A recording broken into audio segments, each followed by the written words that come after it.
साबरंगर कलिकता जाउथवा कुकुड़ा बोझेई गाड़ी बेतड़ा थारे बेतड़ा भद्रक नियंत्रित बजार कमिटी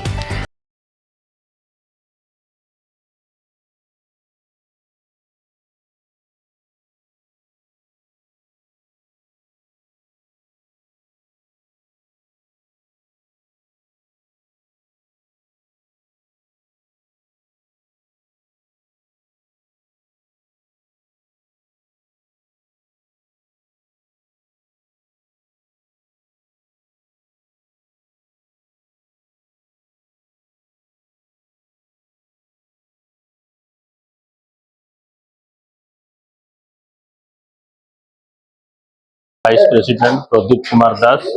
घरसोर आम आज्ञा डाकी जे बहु दिन संघर्ष पर आम कि सरकारी कागज पत्र व सरकार ऑर्डर आम संग्रह कर दीर्घ वर्ष धरी आम संघ संग्राम करुला एम सफल है जो अनैतिक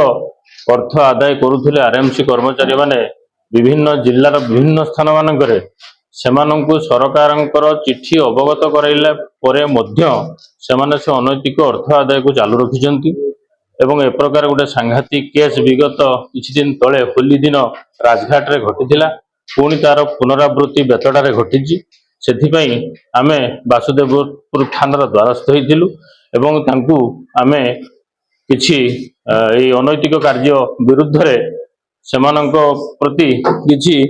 आईनगत पदक्षेप नवा पाई अनुरोध मध्य एपर्यंत न्याय देना केवल एफआईआर रेजिस्ट्रेशन होती न्याय देवे बोली से समय गड़े चलते 8 दिन आज्ञा आम चाहूँ दोषी दंड पाऊ